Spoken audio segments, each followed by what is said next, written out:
ભાવે ખરીદી માટે ઈ સમૃદ્ધિ પોર્ટલ પર શરૂઆત કરતા વિવાદ થયો છે। કિસાન કોંગ્રેસ ચેરમેન પાલ આંબલિયાએ ખરીદીની પ્રક્રિયામાં વિસંગતતા હોવાનું જણાવ્યું।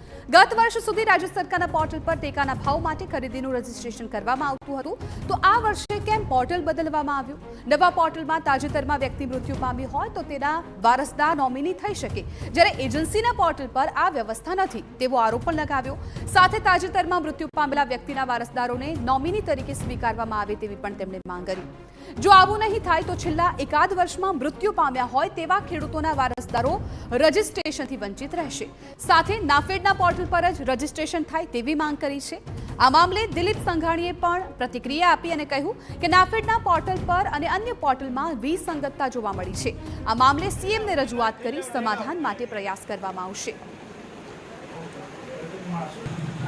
કે નાફેડના પોર્ટલ ઉપર જો રજીસ્ટ્રેશન થયું હોય તો એમાં એવી સગવડ ઊભી કરવામાં આવી હતી કે જે ખેડૂતોના માતા પિતા કે એના વડીલો એક્સપાયર થઈ ગયા હોય, એની વારસા એન્ટ્રી ન થઈ હોય તો નોમિની તરીકે નાફેડના પોર્ટલમાં ખેડૂતો રજીસ્ટ્રેશન કરી શકતા હતા।